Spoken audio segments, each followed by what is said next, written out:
Okay, this is Dr. Richard Paul, I think, on critical thinking, featured by the YouTube channel Foundation for Critical Thinking.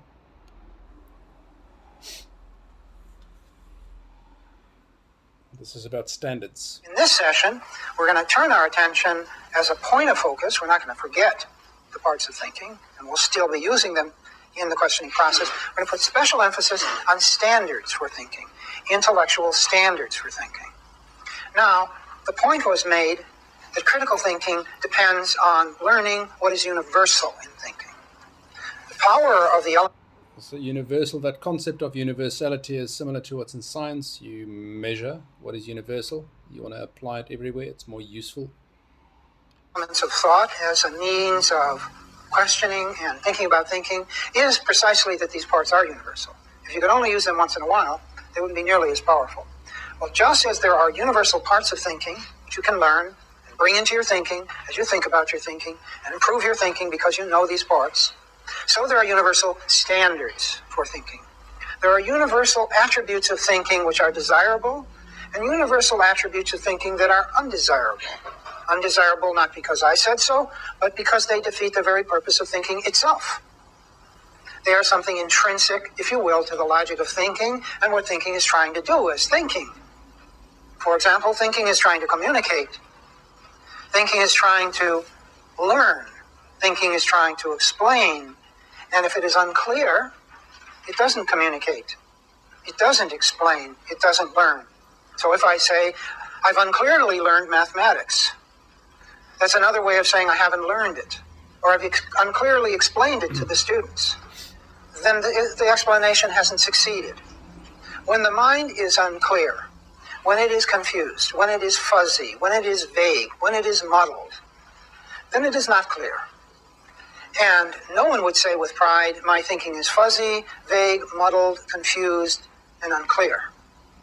So these are attributes of thinking that needs help. They're a failure of thinking to achieve something that thinking is about, clarity. If our students learn simply to think clearly, tremendous benefit would come to them. They would say what they mean and mean what they say. Their directions would mislead no one.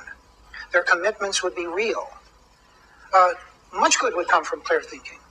Politicians could not get elected saying what they're saying today because we would recognize that most of what they're saying is not clear, is not saying anything, is just words not carefully connected with meaning. It's similar with belief systems, just any old religion belief system. So clarity of thought is an important attribute of thought. It's universally desirable. Now, there is a second standard of thinking that we're concerned with, and that standard is precision, very closely connected to clarity. Clarity says that what we've said is understandable. Precision brings detail and specificity to that clarity. So if I say, would you like to get something to eat? And you say yes, your yes makes clear you would like to get something to eat. But still you haven't specified yet what you want. So you can say something that is clear, yes, I would like to get something to eat, but there may be a further specification we need that will make your yes more precise. So precision of thought occurs when we take something which is clear and specified and add detail. So by the way, each of these concerns translates into questions. Let me step back for a moment and deal with clarity at the level of the questions that you can ask to achieve it. And you want students to learn to question their thinking using these standards because the questions that call for clarity help you to achieve clarity. And there are three questions at least that you can ask in the act of clarification. There are actually many more than three, but these are three basic ones. We should ask them, and we should teach our students to ask them. Here's the first question. Could you elaborate further on what you have said? Could you express the details Or expand on that. Give me more detail. Perhaps other words? This is a call for elaboration. Elaboration can clarify. I spell it out more. Second question of clarification. Could you illustrate that? Could you give me an illustration?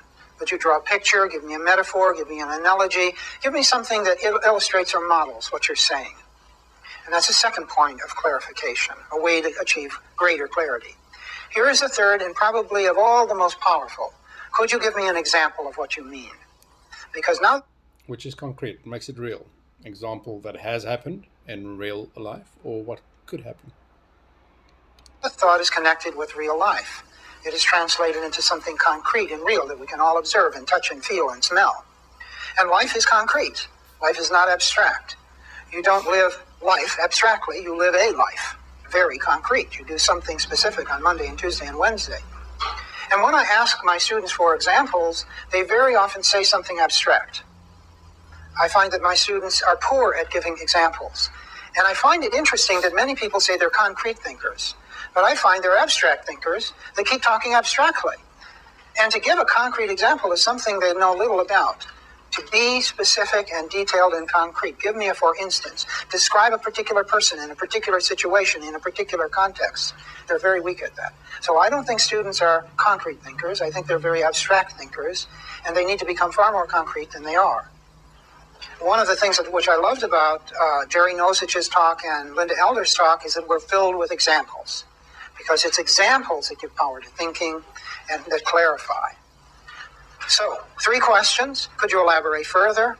Could you give me an illustration? Could you give me an example? That's clarification. Now, let's look at questions regarding precision.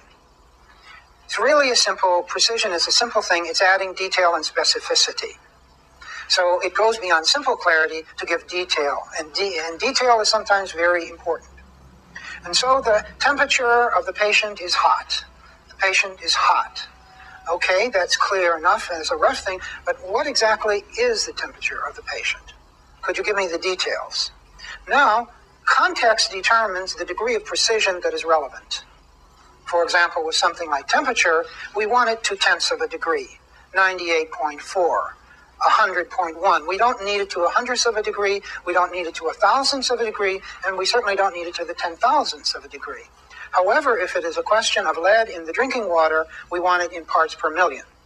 So we want much greater specificity for that than this. And so we have to know that precision is a contextual matter and help students to discover this and help them to give the detail and specificity which is relevant to the context. So clarity and precision work hand in hand.